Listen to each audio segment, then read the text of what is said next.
O Senhor é meu pastor e nada me faltará. Caminhar me faz por verdes pastos. Guia-me mansamente a águas tranquilas. Refrigera minha alma. Guia-me pelas veredas da justiça, por amor ao seu nome. Ainda que eu caminhasse pelo vale da sombra da morte, eu não temeria mal algum, porque tu estás comigo. A tua vara e o teu cajado me consolam. Preparas uma mesa perante mim, na presença dos meus inimigos. Unge a minha cabeça com óleo e meu cálice transborda. Certamente que a bondade e a misericórdia me seguirão todos os dias de minha vida, e eu habitarei a casa do Senhor por longos dias. O Senhor é meu pastor e nada me faltará. Senhor Jesus, nós te agradecemos pela coragem de facear as dificuldades criadas por nós mesmos, pelas provas que nos aperfeiçoam o raciocínio e nos abrandam o coração, pela fé na imortalidade, pelo privilégio de servir, pelo dom de saber que somos responsáveis pelas próprias ações, pelos recursos nutrientes e curativos que trazemos em nós próprios, pelo conforto de reconhecer que a nossa felicidade tem o tamanho da felicidade que fizermos para os outros, pelo discernimento que nos permite diferenciar aquilo que nos é útil daquilo que não nos serve, pelo amparo da afeição no qual as nossas vidas se alimentam em permuta constante, pela bênção da oração que nos faculta apoio interior para a necessária solução dos nossos problemas, pela tranquilidade de consciência que ninguém consegue subtrair-nos. Por isso tudo, e por todos os demais tesouros de esperança e de amor, de alegria e de paz, de que nos enriqueces a existência, sê bendito, Senhor, ao mesmo tempo que te louvamos a infinita misericórdia, hoje e para sempre. Pai nosso que estás no céu, santificado seja o vosso nome. Venha a nós o vosso reino. Seja feita a vossa vontade, assim na terra como no céu. O pão nosso de cada dia nos dai hoje. Perdoai as nossas ofensas, assim como nós perdoamos a quem nos tem ofendido. Não nos deixeis cair em tentação, mas livrai-nos do mal. Ave Maria, cheia de graça, o Senhor é convosco. Bendita sois vós entre as mulheres. Bendito é o fruto do vosso ventre, Jesus. Santa Maria, Mãe de Jesus, rogai a Deus por nós, pecadores, agora e na hora de nossa morte. Amém. Senhor da vida, mais uma vez elevamos as nossas preces em Teu nome, para que sejamos envolvidos pela corrente franciscana, pelas falanges brancas do universo, por Miguel Arcanjo e pelos orixás da nossa querida CFA, e possamos receber a proteção e o amparo indispensável para que possamos continuar levando adiante a nossa luta no caminho da evolução. Que as energias divinas fortaleçam os nossos espíritos para que tenhamos equilíbrio e serenidade para aprendermos as lições que a Tua misericórdia não cansa de nos proporcionar. Queremos pedir pelos nossos irmãos sofredores, especialmente aqueles que têm suas vicissitudes agravadas pela crise gerada por essa pandemia, pelos que perderam seu sustento, seus lares, seus entes queridos e sua esperança. Que Maria Santíssima os console e os ampare. Pedimos pelas crianças abandonadas, famintas, exploradas, maltratadas e abusadas, pelas vítimas das guerras, dos conflitos religiosos, étnicos e políticos ao redor do mundo. Pedimos pela paz entre povos e nações, entre governantes e governados, pela paz entre as religiões, seus líderes e seus seguidores. Que a centelha divina que habita todos os seres da tua criação possa dar a consciência de que somos todos irmãos, filhos do mesmo Pai, habitantes do mesmo planeta que se acha em processo de transição para um mundo de regeneração. Que a paz se faça no nosso Brasil, no nosso Rio de Janeiro, nos nossos lares e nos nossos corações. Pedimos pelas crianças da creche Santa Clara e pelos irmãos que, mesmo com a nossa casa fechada, continuam colaborando com os nossos trabalhos assistenciais. E que nós, médiuns e frequentadores da casa de Francisco de Assis, possamos continuar unidos na esperança de muito em breve nos reunirmos na nossa casa. Que possamos envolver com as nossas preces todos os nossos entes queridos, encarnados e desencarnados. Por Cristo, com Cristo e em Cristo, agora e sempre. Obrigado, Senhor.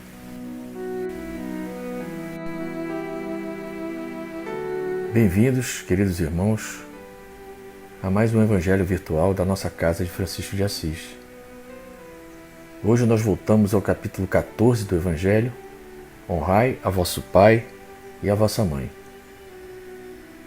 Honrai a vosso pai e a vossa mãe, a fim de viverdes longo tempo na terra que o Senhor vosso Deus vos dará. Esse é um mandamento que está no Decálogo, que foi passado para Moisés por Deus, e está na Bíblia. O item é piedade filial. O mandamento honrai a vosso pai e a vossa mãe é um corolário da lei geral de caridade e de amor ao próximo, visto que não pode amar o seu próximo aquele que não ama a seu pai e a sua mãe.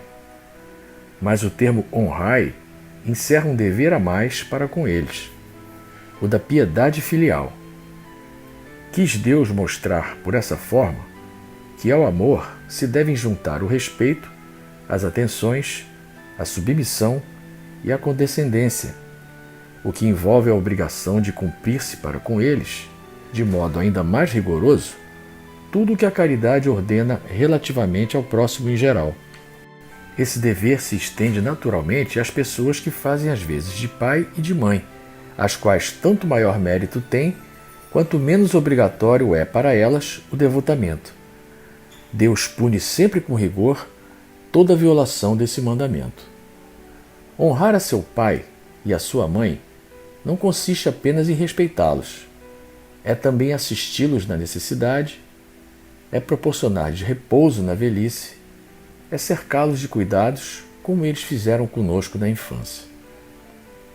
Sobretudo para com os pais sem recursos é que se demonstra a verdadeira piedade filial. Obedecem a esse mandamento os que julgam fazer grande coisa porque dão a seus pais o estritamente necessário para não morrerem de fome, enquanto eles de nada se privam, atirando-os para os cômodos mais ínfimos da casa, apenas por não os deixar na rua, reservando para si o que há de melhor, de mais confortável? Ainda bem quando não o fazem de má vontade e não os obrigam a comprar caro o que lhes resta a viver, descarregando sobre eles o peso do governo da casa. Será então a pais velhos e fracos que cabe servir a filhos jovens e fortes? Ter-lhes-á a mãe vendido o leite enquanto os amamentava? Contou porventura suas vigílias quando eles estavam doentes? Os passos que deram para lhes obter o de que necessitavam?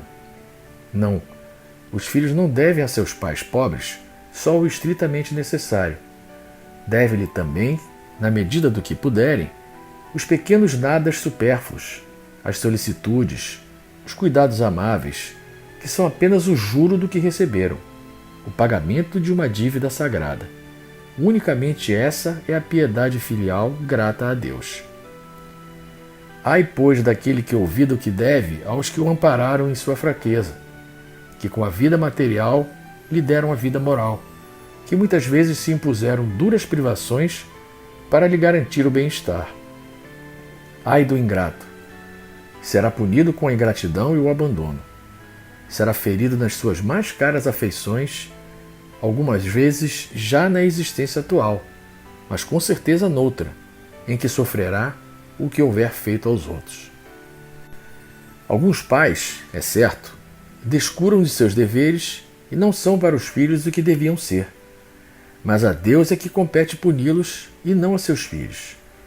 Não compete a estes censurá-los, porque talvez haja o merecido que aqueles fossem quais se mostram.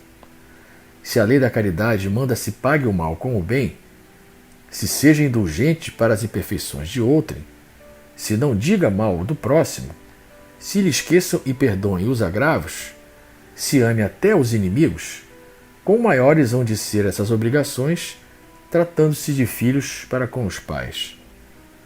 Devem, pois, os filhos tomar como regra de conduta para com seus pais todos os preceitos de Jesus concernentes ao próximo e ter presente que todo procedimento censurável, com relação aos estranhos, ainda mais censurável se torna relativamente aos pais, e que o que talvez não passe de simples falta no primeiro caso, pode ser considerado um crime no segundo, porque aqui a falta de caridade se junta à ingratidão. Bom, meus irmãos, a reflexão que nós podemos fazer acerca desse mandamento de Deus, honrar a vosso pai e vossa mãe, sob a ótica da visão espírita, que considera a reencarnação como o principal mecanismo de evolução espiritual, é a gratidão que todos nós devemos ter por aqueles irmãos que nos proporcionaram essa divina bênção que é a vida. E a lei de causa e efeito é que vai definir as condições das nossas relações com os nossos pais, biológicos ou não.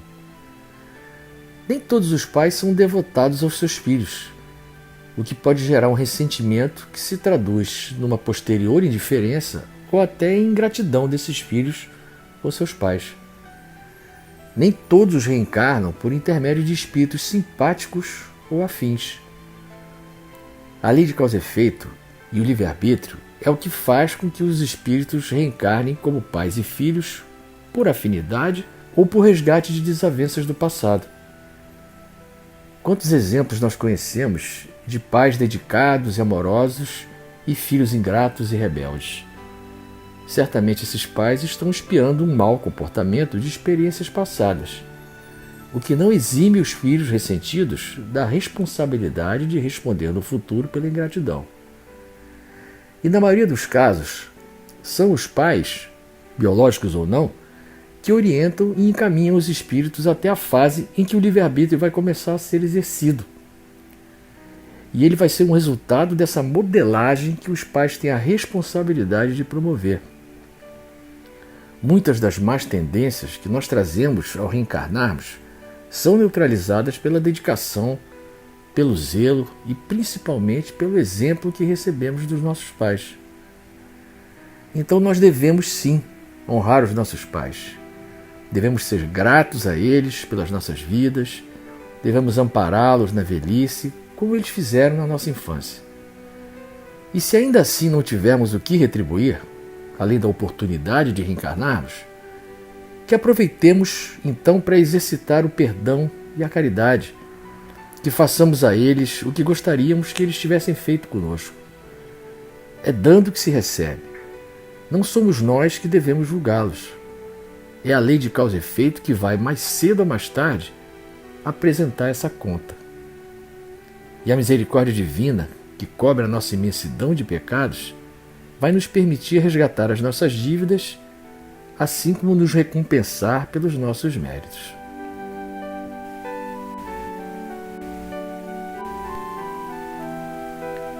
Senhor, fazei de mim um instrumento da vossa paz.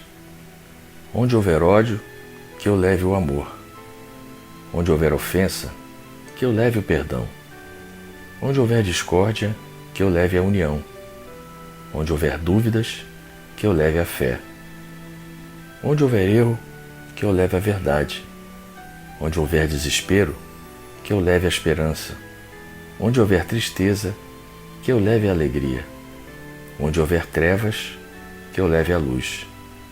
Ó Mestre, fazei que eu procure mais consolar que ser consolado, compreender que ser compreendido, amar que ser amado, pois é dando que se recebe, é perdoando que se é perdoado, e é morrendo que se vive para a vida eterna. Que a paz de Deus permaneça sempre em nossos corações.